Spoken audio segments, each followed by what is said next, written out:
सास का अखाड़ा बहू ने पछाड़ा। माँ जी, ये कैसे बना रही है शिमला मिर्च? नहीं नहीं नहीं, ऐसी कोई नहीं खाएगा। आप हटिए, मैं बनाती हूँ। कोई नहीं खाएगा? अरे तेरे मायके वालों के लिए नहीं बना रही हूँ, अपने पति, बेटे और बेटी के लिए बना रही हूँ। और वो लोग शिमला मिर्ची ऐसी ही पिछले कई सालों से खाते आ रहे हैं। बहू बहू हो ना, थोड़ा सोच समझ कर जबान खोला करो, समझी? माँ जी, फिर तो मैं यही कहूँगी कि आपको खाना बनाना आता ही नहीं। बहू शिमला मिर्च बना लेती है, लेकिन अपने अंदाज में। फिर खाने के टेबल पर, ये सब्जी क्या बहू ने बनाई है?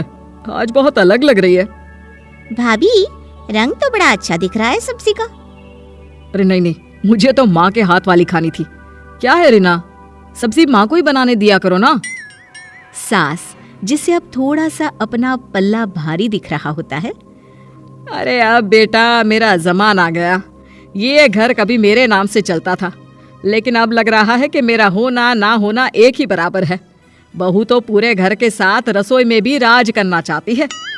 माँ जी, आप ही ने तो कहा था शादी के वक्त कि रानी बनाकर रखेंगी मुझे। तो देखिए, रानी का काम यही होता है ना, राज करना। अरे देख बहू, माना तू राज करना चाहती है, लेकिन भूल मत, पूरी रियासत अभी मेरी है। अरे कैसी बात कर रही हो तुम दोनों? और ये क्या तरीका होता है बहू से बात करने का? बेचारी अभी तो आई है, उसको आजादी भी नहीं दोगी क्या? तो वो इस घर को अपना घर कैसे समझेगी? देखिए पापा, माँ सही कह रही है। घर को अपना घर समझी, इसमें कोई बुरी बात नहीं है, लेकिन सिर्फ अपना और हमें पराया करने की कोशिश करे ना जी ना, ये सोच तो बिल्कुल अच्छी नहीं है। देख, तू छोटी है ना, छोटी की तरह रहा कर, हर बात पर बीच में ना बोला कर। क्यों?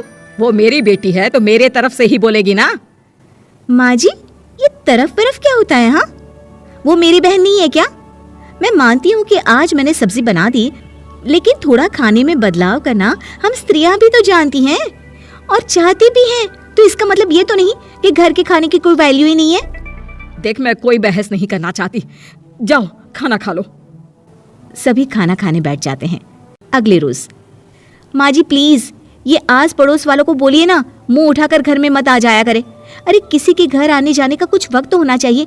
यहाँ तो सारा दिन मानो लोगों ने धर्मशाला बनाकर रखी है।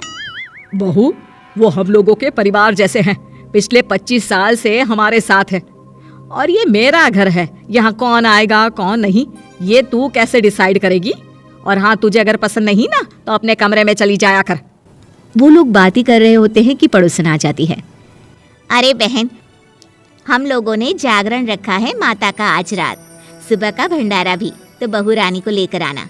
आना हाँ बिटिया? अच्छा चलती हूँ, और घरों में भी निमंत्रण देना है। अरे हाँ हाँ, हम जरूर आ जाएंगे। वैसे किस किस को बुला रही हूँ? वो तुम्हारी ननद और भाभी भी आ रहे हैं क्या? माँ, क्या आप इनके पूरे खानदान को जानती हैं? अरे भाभी ने ही तो मेरी ननद की शादी की पूरी तैयारियां कराई थी, और मेरे मायके में भी पापा की मौत के बाद वहाँ रहकर इन्होंने ही मुझे संभाला था। इतना तो कोई किसी के लिए नहीं करता। अच्छा, मैं ना फल दे जाऊंगी, काट देना भाभी, मैं दूसरे काम पूरे कर लूंगी। मेरी तो तबीयत खराब है माँ जी, आप ही काट देना सारे फल। मैं रात का खाना भिजवा दूंगी, परेशान ना होना। हाँ? अरे नहीं नहीं, हम लोग बना लेंगे, 4 लोगों का खाना तो बनाना है। अरे नहीं नहीं, आप फल पर लग जाओगी, और बहू की तबीयत भी ठीक नहीं, खाना मैं ही भिजवा दूंगी। पड़ोसन चली जाती है और सास बहू की तरफ देखती है। देखा, जिसे तू धर्मशाला बोल रही थी, वो कितने अपने हैं। हाँ माँ जी, आप उनका काम कर रही हैं, उनके जागरण का प्रसाद तैयार कर रही हैं, तो वो क्या इतना भी नहीं करेंगे आपके लिए? ओहो, तुझसे बहस क्या करना बहू। तभी बहू की माँ आ जाती है। अरे बहन जी, बेटी से मिलने का मन किया तो बिना बताए ही आ गई, बुरा न मानना। ये मत समझना कि ये मेरा घर नहीं, कोई धर्मशाला है। अच्छा अच्छा, तो ये घर पर आए मेहमानों को घर नहीं, धर्मशाला वाला समझाने वाली आप ही हैं। वैसे आपको खुशी होगी कि आपकी बेटी के संस्कार भी ऐसे ही हैं। अरे माँ, किन बातों को सुन रही हो? आओ अंदर आ जाओ माँ। माँ बेटी के साथ अंदर आती है तो उसे अचार की महक आती है। हाय रे, कितनी अच्छी महक है। क्या बनाया है बहन जी? अचार बनाया है। आपकी बेटी बोल रही थी कि आप लोग कुछ अलग तरीके से बनाते हैं। मैं तो बस ऐसे ही। हम लोगों के घर पर तो अचार टिकता ही नहीं है। अरे आता ही किसे है अचार बनाना। लेकिन जैसे ही बेटी माँ को कमरे में ले जाती है, क्या है माँ, क्यों आ गई यहाँ पर, बताकर तो आना चाहिए। अरे कैसी बात कर रही है बेटी, माँ को बेटी से मिलने का मन किया तो क्या माँ नहीं आ सकती? आ सकती है माँ, क्यों नहीं, लेकिन तू ना पूरा खेल बिगाड़ रही है। खेल? कैसा खेल बेटी? मुझे भी तो बता देती तो मैं भी खेल लेती। माँ, जब से शादी करके इस घर में आई हूँ ना, सासू माँ ने मेरा घर का रट लगा कर रखा है। अब मैं ये बताना चाहती हूँ कि यहाँ मैं आ गई हूँ। कोई भी चीज़ जो पहले होती थी वो ठीक नहीं थी, तो मैं उसे परफेक्ट करूँगी। अच्छा, यानी बात सिंहासन की है कि पहली रानी को उतारना है। हाँ माँ, तुम्हें जो समझना है समझो, लेकिन बात तो यही है। पर बेटा वो बेटी कुछ नहीं समझती और दरवाज़ा खोलकर बाहर चली जाती है। माँ, जो कि एक अच्छी औरत होती है, बेटी को समझाने की कोशिश तो करती है।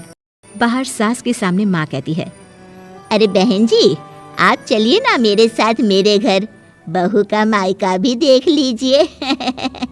अरे नहीं नहीं बहन जी, आप ही रुकिए हम लोगों के पास।